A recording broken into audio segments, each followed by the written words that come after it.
दोस्तों, स्वागत है आपका आपके अपने YouTube चैनल पर। कैलकुलेशन के जिस सीरीज में अभी हम चल रहे हैं उसमें अभी तक हमने देखा जोड़ना, घटाना, दशमलव वाली संख्याओं को जोड़ना घटाना, पुनरावृत्ति वाली संख्याओं का गुणा करना, 5 और उसके गुणजों से गुणा करना एवं भाग देना, 25 एवं उसके गुणजों से गुणा करना और भाग देना, 125 एवं उसके गुणजों से गुणा करना एवं भाग देना। आज मैं आपको थोड़ी सी जानकारी दूंगा 625 से गुणा और भाग करने की, और इसके बाद हम चलेंगे संख्याओं के वर्ग की तरफ। आइए देखते हैं।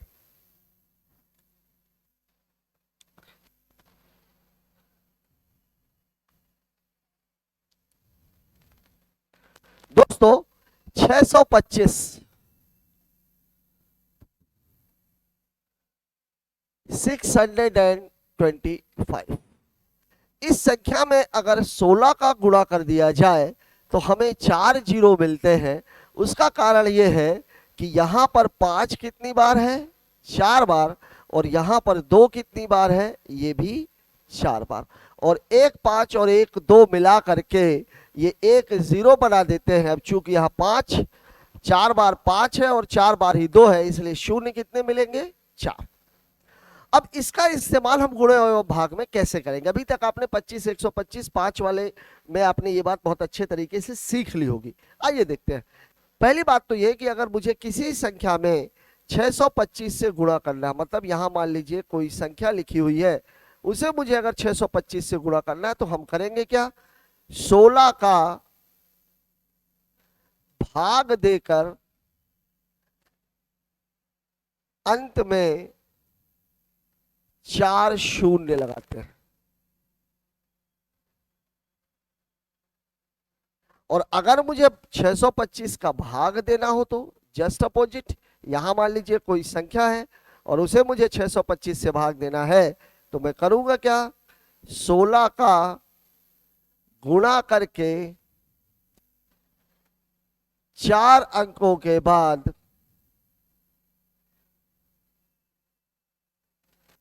दशमलव लगाते हैं।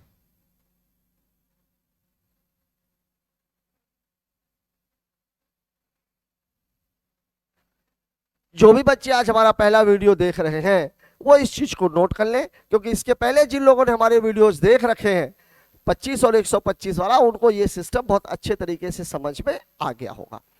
अब आइए मैं कुछ एग्जांपल से आपको इसको समझाने की कोशिश करता हूं। जैसे कोई संख्या है 48 64 और मुझे इसमें गुणा करना है 625 का। अब मैं करूंगा क्या? मैंने पहले ही बताया, अगर 625 का गुणा करना है तो आपको 16 का भाग देना है और 4 शून्य लगा देने। 16 का भाग दे लीजिए। अगर मैं इसमें 16 का भाग दूंगा तो 16 तिया 48, 16 3 जा 48, शून्य, 16 4 जा 64। अब इसके बाद कितने जीरो लग जाएंगे? ये 4 जीरो। और यही आपके सवाल का जवाब हो जाएगा। या मान लीजिए कोई और संख्या है, जैसे सब 132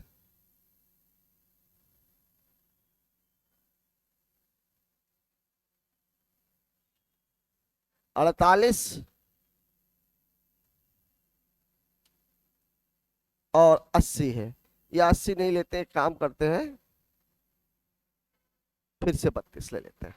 इसमें मुझे 625 का गुणा करना है। अब 625 का अगर गुणा करना है तो मुझे करना क्या है वास्तव में? इसमें 16 का भाग देना है। फिर वही 16 8 जा 128, 4 बचेगा, 4 4 8, 16 3 जा 48, फिर भाग नहीं जा रहा, ये 0, 16 2 जा 32। ये हमारा भाग देने के बाद आ गया। अब इसके बाद हमें क्या करना है? केवल 4 जीरो लगा देने हैं। अगर हम बेसिकली इस सवाल को करने की कोशिश करते तो आप खुद सोचिए कि इस सवाल को करने में कितना वक्त लगता। एक छोटी सी जानकारी, एक छोटा सा तरीका हमारा कितना समय एग्जाम में बचा लेता है। ऐसे क्वेश्चंस आपको कैलकुलेशन में अक्सर जब आप सवाल करते हैं तो किसी न किसी संख्या से गुणा या भाग देने के लिए सवाल ऐसे फंसते रहते हैं। बैंकिंग के बच्चों को यह बात बहुत अच्छे तरीके से पता होगी कि बैंकिंग में सिंप्लीफिकेशन और अप्रॉक्सीमेशन में जो भी गुणा या भाग आता है उनका लास्ट डिजिट ज्यादातर 5 ही होता है। और उसके पीछे के होने का रीजन ही केवल ये है कि अगर आपको ये तरीका पता है तो आप सवाल को तुरंत लगा सकते हैं। और अगर आपको ये तरीका पता नहीं है तो फिर आपको कैलकुलेशन में बहुत ज्यादा टाइम लग जाएगा। एक आध क्वेश्चन और देख लेते हैं।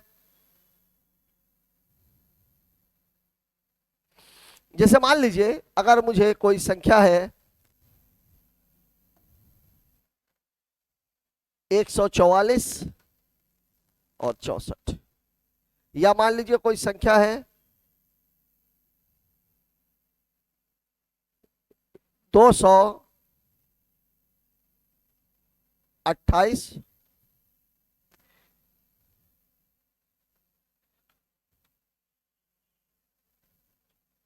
88, इन दोनों में मुझे 625 से गुणा करना है।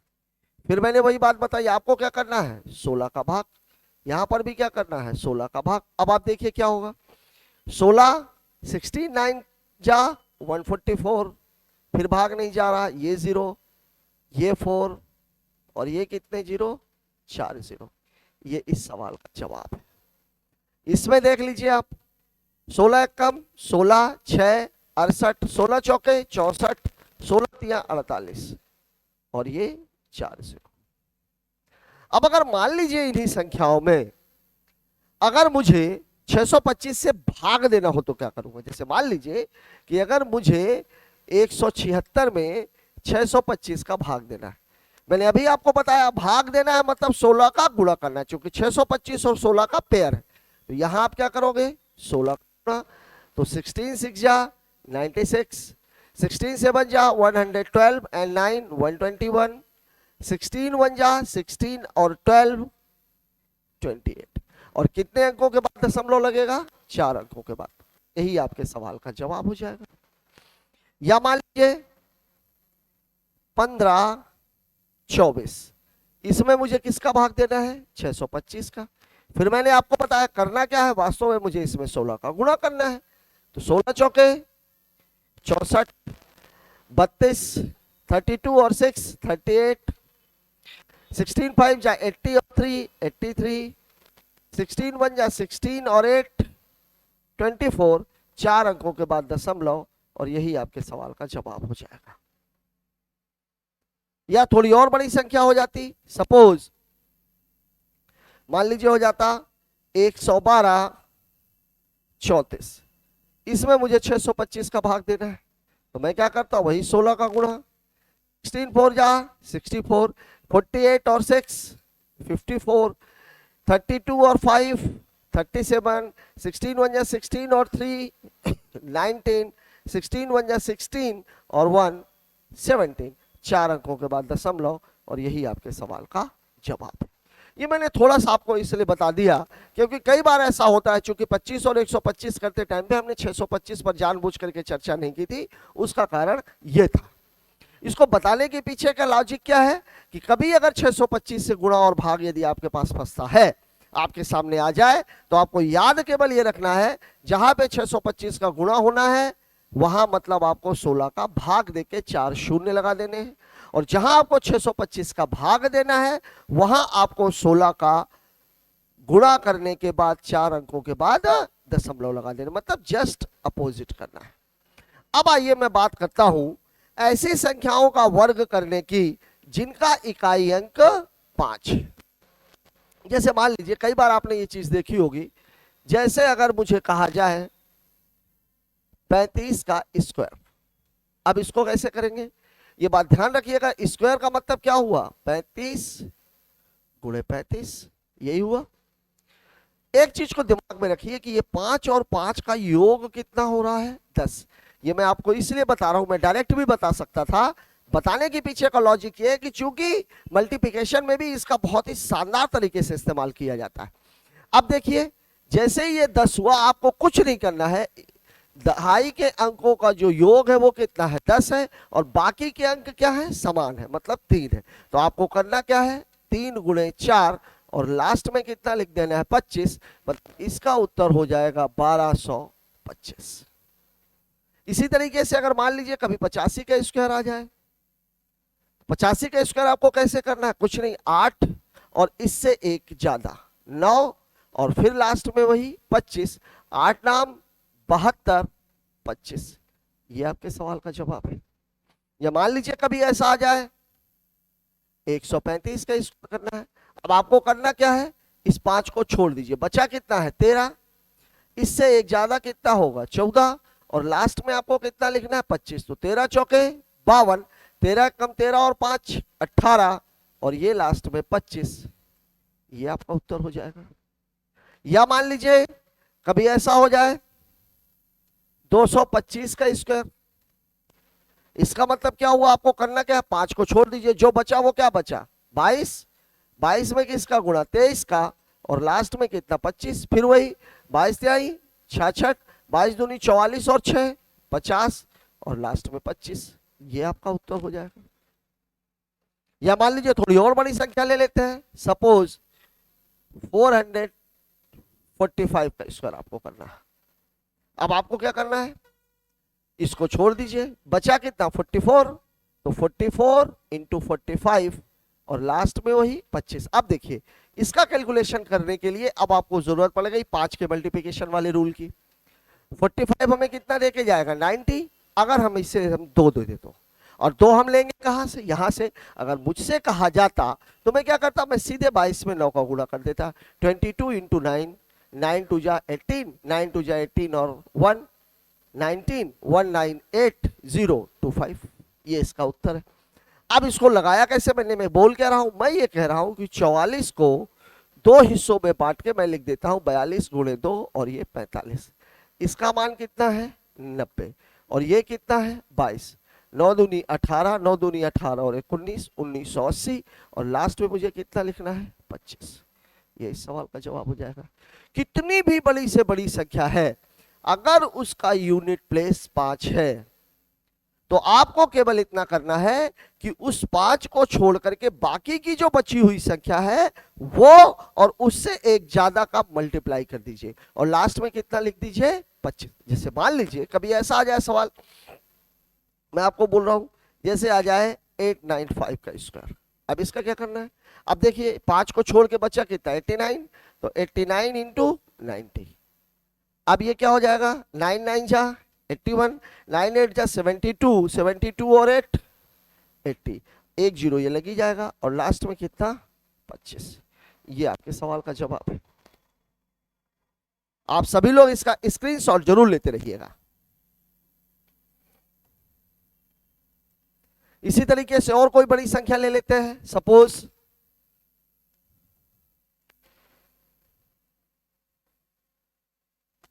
945 का स्क्वायर। अब देखिए 5 को छोड़ के जो बचा वो कितना बचा 94, मुझे गुणा किसका करना है 95। अब यहां पे आपके दिमाग में आ जाना चाहिए लास्ट डिजिट 5 है, मतलब ये 0 दे के जाएगा, अगर इसको 2 दे दिया जाए तो 2 दे देंगे, तो मैं क्या करूंगा, मैं इसको आधा करूंगा 45 और 2 47, और गुणे 190। अब 19 का मेरे को टेबल याद होना चाहिए, 19 सत्ते 133, 19 चौक 76, 76 3 79 और 10 89, ये 0 और लास्ट में 20, ये आपके सवाल का जवाब हो जाएगा। मतलब ऐसी कोई भी संख्या जिसका यूनिट प्लेस 5 है, इकाई अंक 5 है, आपको केवल इतना करना है 5 को छोड़ करके बाकी की जो बची हुई संख्या है वो और उससे एक ज्यादा को मल्टीप्लाई कीजिए और लास्ट में उठा करके 25 रख दीजिए।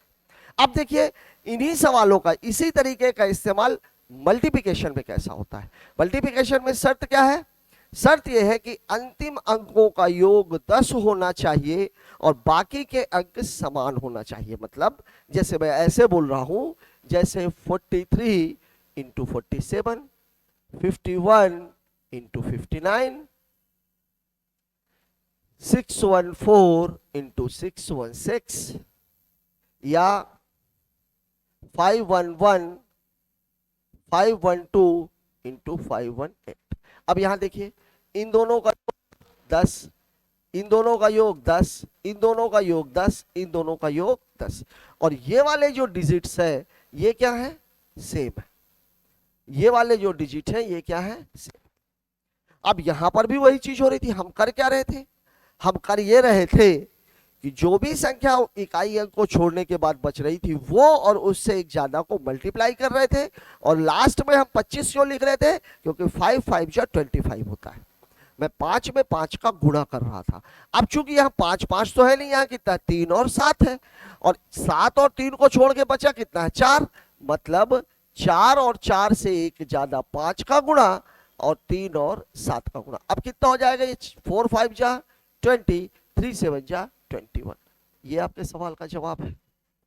इसको अगर मुझे करना हो तो यहां मैं क्या करूंगा, 5 और उससे एक ज्यादा 6, यहां पे कितना बचा 1 और 9, अब 5 6 जा 30 और 1 9 जा 9। बस यहां पर एक बात का याद रखिएगा, लास्ट में डबल डिजिट होना चाहिए। अब देखिए यहां पर केवल 9 आया है, तो अब इसको डबल डिजिट बनाने के लिए क्या करना पड़ेगा, मुझे 0 लगा दिया। बात करते हैं इस सवाल की। इसमें देखिए आपको क्या करना है, 61 इंटू 62, 4 इंटू 6। अब देखिए 61 दूनी, थोड़ा सा पहाड़ आप लोगों से बनना चाहिए, 2 1 कम नहीं बन रहा, 2 1 कम 2, 2 छक्के 12, और 61 छक्के 6 1 कम 6, 6 6 36, और लास्ट में कितना है 4 6 24। अब देखिए इसको जोड़ लीजिए, 2 12 में 6 जोड़ेंगे 18, एक बच जाएगा 6 और 1 7, ये 3 और ये 24। ये आपके सवाल का जवाब है। इसका अगर मुझे करना हो तो कैसे करेंगे, 51 इंटू 52 और 2 इंटू 8। अब देखिए इस सवाल को लगाने का भी एक यूनिक स्टाइल है, अभी मैं आगे आपको बताऊंगा। जब 50 500 और 5000 के नियर अबाउट संख्याएं होती हैं तब उनको कैसे डील करना है ये भी मैं आगे के एपिसोड में बताऊंगा। फिलहाल हम इसे केवल गुणा करते हैं। गुणा कैसे करेंगे, 2 1 जा 2, 2 5 जा 10, ये कहाँ चला जाएगा कैरी में, 5 1 जा 5, 5 5 जा 25, ठीक है, और ये कितना हो गया 16। अब ये 2 10 5 15, 1 कैरी, 5 1 6 2, और ये 1 6। ये आपका जवाब है। मतलब तरीका एक और सवाल दो तरह के, एक ही तरीका है, बस याद आपको क्या रखना है, यूनिट प्लेस का सम 10 होना चाहिए और बाकी के जो डिजिट्स है वो सेम होने चाहिए। मल्टीप्लिकेशन के मामले में, स्क्वायर के मामले में यूनिट प्लेस हमेशा 5 होना चाहिए बस। और एक आध सवाल देख लीजिए, जैसे मान लीजिए अगर मुझे 74 3 इंटू 74 7 इसका गुणा करना हो। अब देखिए इनका यूनिट प्लेस कितना है, इनका अगर सम देखें तो 10 है, मतलब अब मैं करूंगा क्या, 74 इंटू 75 और क्या करूंगा 3 इंटू 7। अब यहां भी लगाने के लिए देखिए मुझे 5 वाला मिल गया, 5 वाला मिल गया, 5 वाला मिल गया तो मैं इसको क्या करूंगा 37 इंटू 150। 75 को मैंने 2 यहां से निकाल के ये किया है मैंने, और इन दो जो मल्टीप्लिकेशन है वो कितना है 150। अब 15 का पहाड़ा तो आपसे, 15 के टेबल तो आपसे बन ही जाएगी, तो हो जाएगा 15 7 जा 105 5 10, 15 3 जा 45 और 10 55, 0 बचा हुआ 0 लगा दिया, और 3 7 जा 21। ये आपके सवाल का जवाब हो गया। दोस्तों स्क्वायर में ये पहला टॉपिक था जिसमें आज हमने देखा कि ऐसी संख्याएं जिनका यूनिट प्लेस 5 है उनको हम कैसे वर्क कर सकते हैं, और उसी तरीके का इस्तेमाल करते हुए हम ऐसी संख्याओं का गुणा कैसे कर सकते हैं जिनके यूनिट प्लेस का सम 10 है और बाकी की डिजिट्स सेम है। आज आपने ये चीज देखी। आपके प्रैक्टिस के लिए हमने कुछ क्वेश्चंस भी रखे हुए हैं जो आपके सामने ये रहे। अभी तक आपने जो भी सीखा इस वीडियो से इसका स्क्रीनशॉट ले लीजिए। स्क्रीनशॉट लेने के बाद इन क्वेश्चंस को आप अपने तरीके से हल कीजिए, जो तरीका भी आपको बताया गया है। चूंकि ये मैंने लिखा नहीं है, ये सारे संख्याएं वास्तव में क्या है, अगर आप देखोगे भाई देखो आप, ये 85 का स्क्वायर है, ये 65 का स्क्वायर है। मल्टीप्लिकेशन मैंने इसलिए लिख दिया है, ये 135 का स्क्वायर है, ये 155 का स्क्वायर है, ये 195 का स्क्वायर है, ये 235 का स्क्वायर है, ये 345 का स्क्वायर है, 545 का स्क्वायर है, और ये 455 का स्क्वायर है। अलग मल्टीप्लिकेशन के फॉर्मेट में हमने इसलिए बनाया ताकि आपको ये पता नहीं कि स्क्वायर का मतलब गुणा होता है और इसमें कौन से तरीके का इस्तेमाल करना है। सेम तरीके का इस्तेमाल यहाँ भी होना है। अब आप इन सवालों को अभी बताए गए तरीके से लगाइए, बाद में कैलकुलेटर से हल करके आप उसका आंसर चेक कीजिए, और अगर सारे सवाल सही हैं मतलब आप तरीका सीख चुके हो, और अगर सवालों में गलती है तो देखिए कि आपने गलती कहां पर की है। आज के लिए फिलहाल इतना ही। आज का ये वीडियो आपको कैसा लगा कमेंट बॉक्स में जाकर जरूर बताएं। इसके अलावा भी आप लोगों को कैलकुलेशन या मैथ से संबंधित किस टॉपिक की तुरंत में आवश्यकता है ये भी हमें कमेंट में बताएं। Thanks for watching.